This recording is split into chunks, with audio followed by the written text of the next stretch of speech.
J'ai été vraiment impressionné par la simulation du pas de course de Leclerc, car dans des conditions chaudes avec une piste à 45 degrés, il a réussi à réaliser des temps incroyables, mais surtout, il a su être constant et bien gérer les pneus arrière, qui semblent être le sujet de cette année. Avec autant d'énergie électrique à décharger au sol dans une ville de virage, il faut également savoir bien gérer les pneus arrière.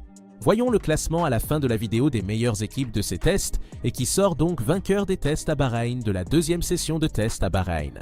Nous devons également voir les nouveautés apportées par Mercedes en ce dernier jour, à savoir 2 volets présents sur l'aileron arrière. Regardons le chaos technique de Kimi Antonelli qui s'est arrêté en raison d'un problème ce matin.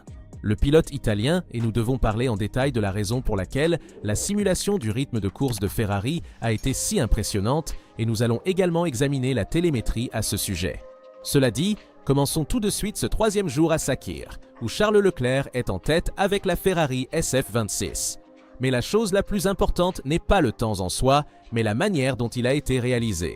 En effet, Ferrari n'a pas fait d'expériences étranges ce matin, n'a pas apporté de solutions aérodynamiques extrêmes comme elle l'a fait les jours précédents.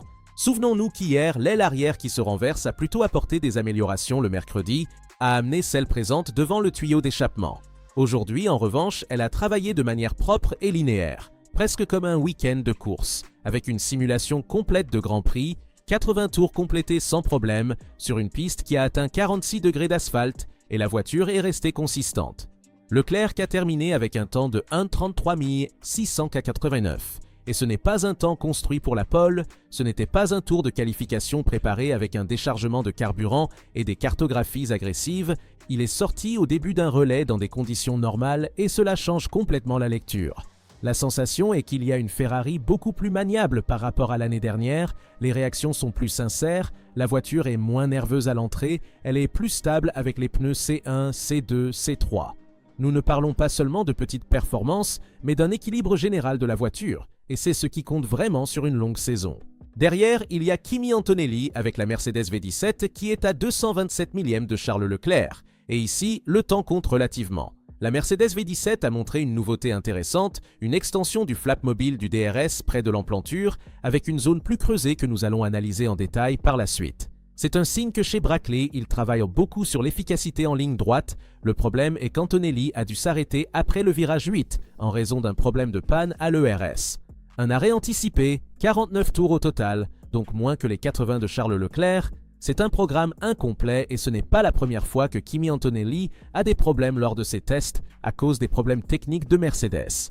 C'est toujours Antonelli qui en paie les conséquences. Nous avons également vu la semaine dernière que malgré cela, cette semaine, c'était le premier problème que la Mercedes a eu sur la piste et il l'a eu avec Kimi.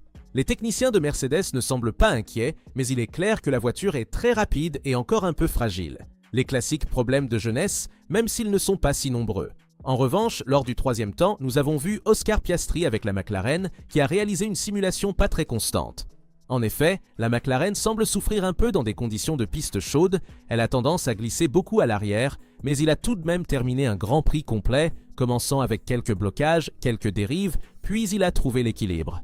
La McLaren semble moins spectaculaire sur un tour sec par rapport à Ferrari, elle va moins vite et n'est pas si constante dans le rythme, mais elle parvient tout de même à être la 3e force en ce moment. Et puis la vraie surprise de la matinée est Esteban Ocon avec Colas, qui a réalisé le 4e temps à 8 dixièmes de Leclerc, 80 tours complétés, donc beaucoup plus que tous, et Hadjar a eu une matinée un peu morcelée avec de nombreux arrêts au stand. Le véritable potentiel de la Red Bull RB22 en ce moment est montré davantage par Verstappen que par Hadjar. Dans le groupe de milieu de peloton, il y a eu une bonne activité pour Gasly avec l'Alpine, tandis que le débutant Lindblad avec les Racing Bulls a accumulé 77 tours et s'est placé devant Sainz avec la Williams et Hülkenberg avec l'Audi. En revanche, c'est une autre histoire pour Perez avec la Cadillac qui a complété presque un GP. Un Grand Prix cependant avec des temps très éloignés et il y a encore beaucoup de travail à faire. En effet, en ce moment, il semble qu'Audi soit supérieur à Cadillac et nous donnons du crédit à Audi qui a tout de même une nouvelle Power Unit. C'est sa première véritable année en Formule 1, même si elle prend l'héritage de Sauber et fait un excellent travail tant du côté des performances que de celui de la fiabilité. En résumé, nous avons vu une Ferrari très rapide, consistante, fiable, une Mercedes qui a rencontré quelques problèmes mais qui reste tout de même très rapide, une McLaren solide même si elle semble faire un petit pas en arrière par rapport à ces deux équipes, et une grande Aston Martin en pleine crise, et nous verrons aussi pourquoi. Vous savez ce qui m'a le plus impressionné lors de cette dernière journée? La simulation du rythme de course de Leclerc, car dans des conditions très chaudes, il a réussi à maintenir un relais très constant avec les 3 types de pneus, et sa simulation a été interrompue uniquement par le drapeau rouge causé par Kimi Antonelli. Cependant, dans des conditions chaudes, la Ferrari a réussi à être très stable, on voit qu'elle a une excellente gestion des pneus, surtout à l'arrière, la Ferrari ne glisse pas et transmet l'énergie au sol différemment de la Mercedes. En effet, en regardant aussi la télémétrie, si nous examinons celle du tour rapide qui n'a cependant pas été réalisée dans des conditions de qualification, mais au début des relais de course avec des pneus frais, nous voyons la différence entre Antonelli et Leclerc. Nous constatons que Leclerc parvient à exprimer toute sa puissance au sol dans les différentes accélérations, tandis que la Mercedes se rattrape dans la partie centrale. La Ferrari est rapide dans le premier et le troisième secteur, la Mercedes est plus rapide dans le secteur central. Si nous voulons trouver un point faible de la Ferrari en ce moment, cela pourrait être un peu les changements de direction. Mais à part cela, la Ferrari est très solide, surtout entre les mains de Leclerc. Hamilton a eu quelques problèmes de maniabilité hier, mais il reste néanmoins très fort. Nous savons qu'en ce moment Leclerc conduit mieux chez Ferrari par rapport à Hamilton, compte tenu également de la saison de l'année dernière, et attention aussi au départ où Ferrari a un net avantage par rapport à tous les autres motorisés Mercedes qui mettent plus de temps à mettre en route le turbo et donc à avoir un bon départ, et à partir avec les bons régimes moteurs. En revanche, les autres motoristes, je pense en particulier à Ferrari, ont un avantage sur ce point car ayant un turbo plus petit, ils parviennent à le mettre en route plus tôt dans les bons régimes moteurs et donc à avoir aussi plus de puissance au départ. Nous l'avons vu lors des départs d'hier de Hamilton, nous l'avons également constaté avec les essais de départ effectués aujourd'hui. En somme, nous avons une Ferrari qui a cet atout supplémentaire dès le départ. Se mettre devant est un avantage car ensuite celui qui est derrière a plus d'air sale et doit donc gérer, et il a plus de mal à gérer les pneus car il reçoit plus d'air chaud sur le pneu et donc il surchauffe davantage les pneus, je pense en particulier aux pneus arrière. En somme, en ce moment, Ferrari semble avoir un avantage sur plusieurs points et nous n'excluons pas le fait que Ferrari a aussi cet aileron arrière qui permet d'augmenter considérablement les vitesses de pointe et donc vous pouvez également vous permettre de conserver plus d'énergie sur la ligne droite à utiliser ensuite en sortie de virage. Pourquoi ? Parce qu'elle parvient à atteindre des vitesses de pointe élevées avec un bon aileron arrière qui permet de réduire la résistance aérodynamique et donc vous économisez de l'énergie électrique à utiliser dans le reste du tour. Lors du premier relais, il a réalisé 10 tours avec une dégradation d'environ 8 dixièmes, tout à fait normal compte tenu de l'essence élevée et de la chaleur torride, rien d'étrange, au contraire c'est le type de baisse que l'on attend. Lors du deuxième relais avec le pneu C2, les temps se sont stabilisés autour de 1.38.5 sur 13 tours, quelques tours plus lents autour de 1.38.8, probablement liés à la gestion de l'énergie et à la recharge du moteur hybride. Mais ce qui est intéressant, c'est la linéarité. Aucun effondrement soudain. Puis vient le troisième relais sur le pneu C3, interrompu presque immédiatement par le drapeau rouge en raison du problème de la Mercedes V17 d'Antonelli. Et ici, nous ouvrons une petite parenthèse car Mercedes continue de montrer une grande vitesse et nous avons dit qu'à ce moment-là, elle semble être l'équipe favorite devant car elle a ce moteur avec un rapport de compression qui les avantage. Il peut avoir plus de puissance, on parle de 15-20 chevaux en plus qui peut-être ne se montrent pas encore à 100%, mais ils le montreront lors des premières courses de la saison. Mais c'est aussi une fragilité car, et cela peut devenir un sujet, Antonelli s'est arrêté entre le virage 10 et 11 après le virage 9 et l'onboard ne laisse que peu de doute, il y a quelque chose qui ne va pas dans le moteur hybride. Il est immédiatement descendu de la voiture avec la procédure de sécurité typique des problèmes électriques et ce n'est pas un détail. La Mercedes V17 semble très forte, mais la fiabilité n'est pas encore impeccable pour eux pour l'instant, même si nous parlons évidemment du début d'un nouveau cycle technique, donc il est normal d'avoir des problèmes de fiabilité. Et attention au dernier relais de Leclerc avec à nouveau le pneu C2, car ici commence le véritable spectacle. Charles Leclerc part avec 1.37.5, et après 22 tours, il fait pratiquement le même temps. Entre-temps, il descend plusieurs fois sous l'1.37 avec des pics même à 1.36.4. Et vous comprenez ce que cela signifie? Qu'après plus de 20 tours, avec cette chaleur sur cette piste, il fait encore des temps autour de 1.36 bas.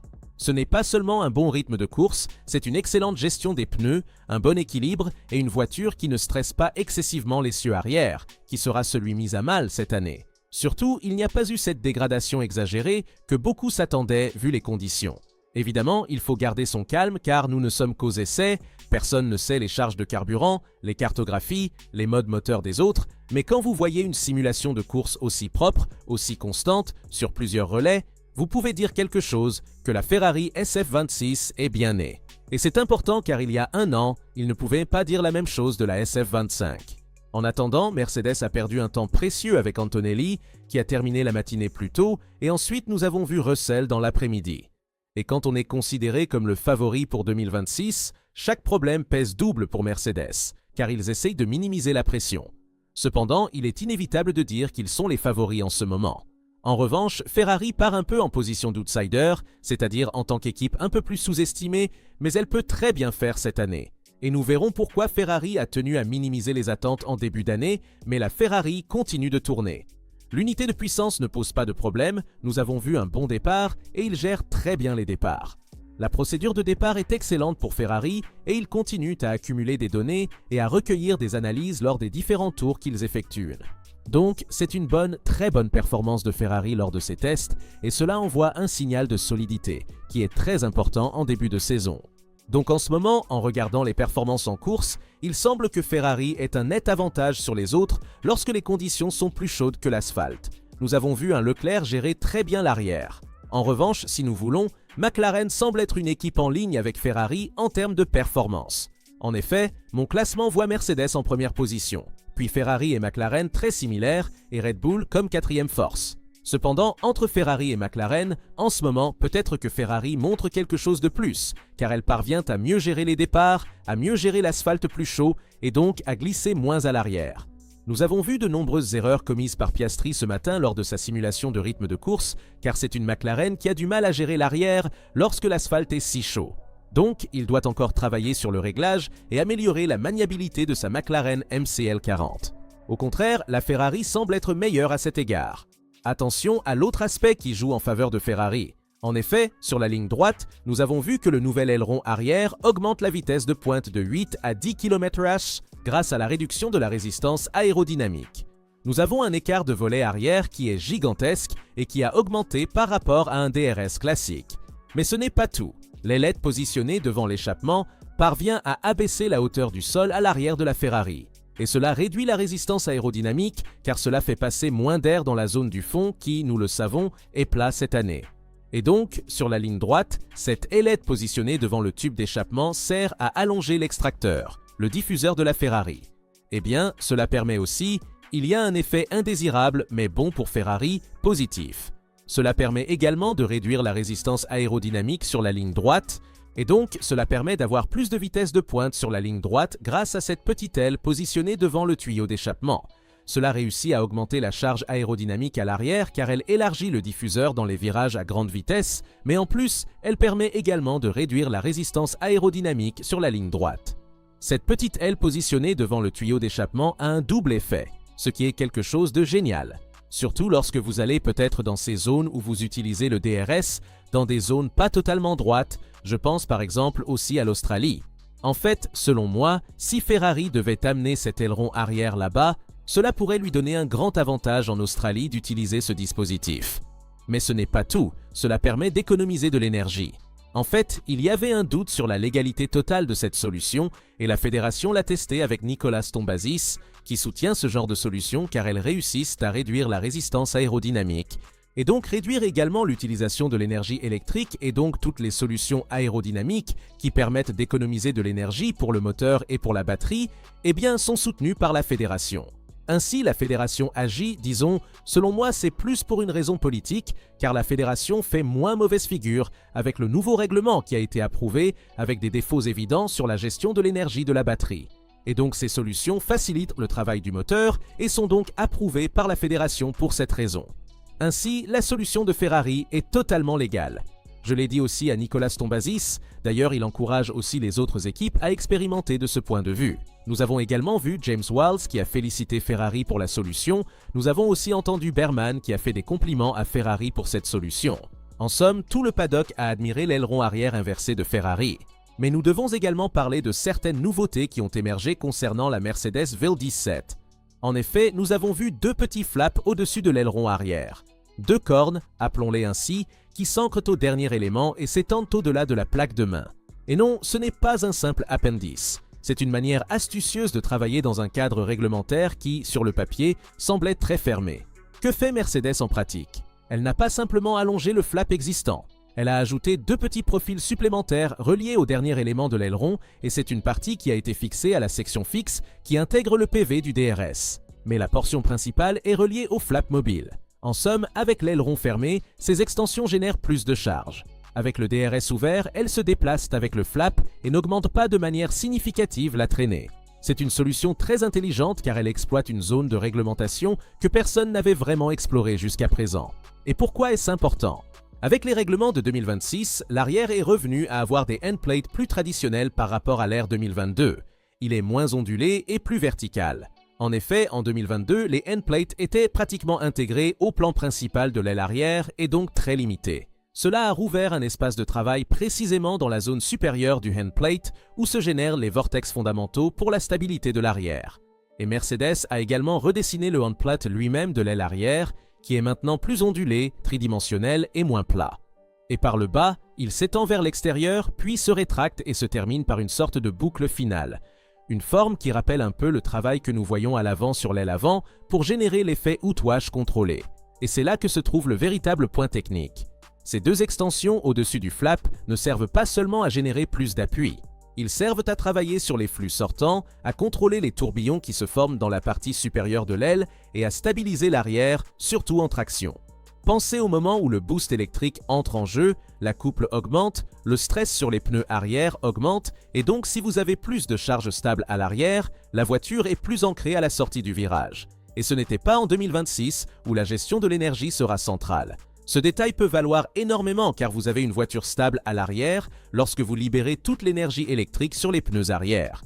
Et ce n'est pas un hasard si Mercedes a également utilisé le Flowiz précisément dans cette zone spécifique. Le Flowiz qui est la peinture verte utilisée pour examiner les flux qui arrivent sur la monoplace. Ce n'est pas un simple détail. Il collecte des données sérieuses sur une solution qui pourrait devenir un élément clé. La chose la plus intéressante est que cette zone du règlement semblait déjà close. Et à Brackley, ils ont trouvé un moyen d'extraire de l'appui en travaillant sur les volumes locaux sans violer quoi que ce soit. Cela nous dit 2 choses. La première est que Mercedes ne cherche pas seulement de la puissance du côté de l'unité de puissance, mais pousse également très fort sur le châssis et l'aérodynamique. Et la deuxième chose est que si cette solution fonctionne, nous la verrons rapidement copiée par les autres équipes. Parce que dans un règlement aussi restrictif, lorsque quelqu'un trouve de l'espace dans une zone grise mais légale, cet espace ne dure pas longtemps avant que tout le monde ne l'occupe. Et attention, même Red Bull a apporté 2 appendices positionnés à la sortie du diffuseur pour élargir l'effet du diffuseur et donc augmenter l'appui à l'arrière.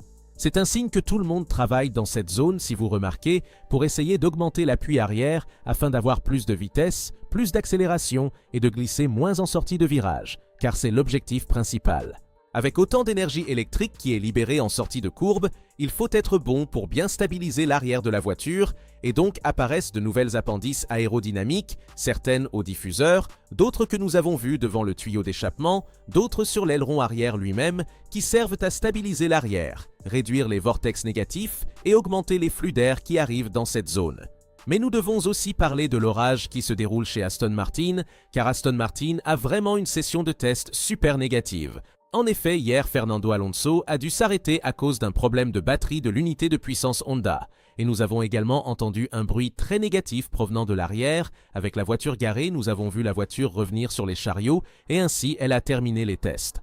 Mais le vrai problème est arrivé après. En effet, Honda a confirmé qu'il s'agissait d'une panne de la partie hybride et surtout a admis que les pièces de rechange sont limitées et qu'aujourd'hui Aston Martin n'a effectué que des courtes séances. En somme, ils ont épuisé les pièces disponibles chez Aston Martin car ils les ont toutes cassées.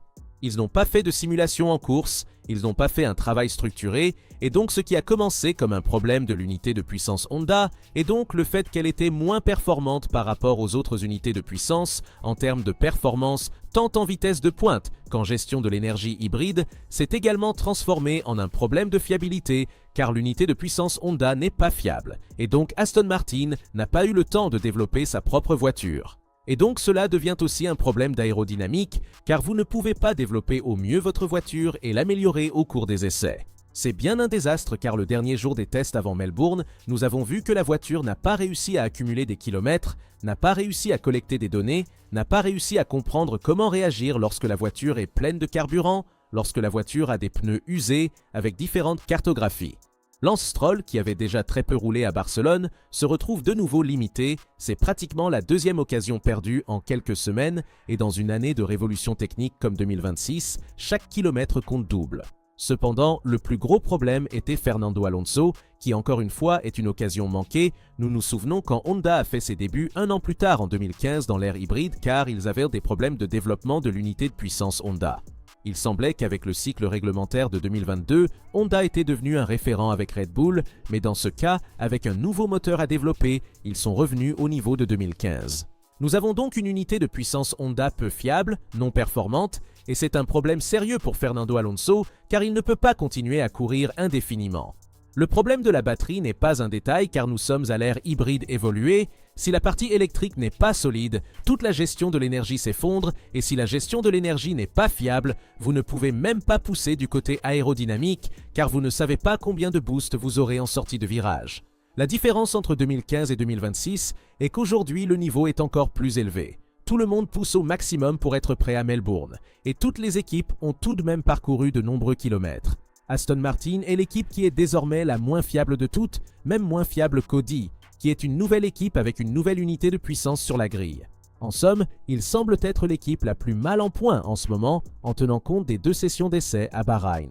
Mercedes, avec des problèmes accumulés, collecte des données, Red Bull a mis à jour le diffuseur, les pontons, et Aston Martin, qui avait l'ambition d'être devant avec les meilleures équipes, même pour lutter pour les victoires et les championnats du monde. Elle est contrainte de protéger ce qu'elle a et ne parvient même pas à tourner sur la piste car elle n'a pas assez de pièces à disposition.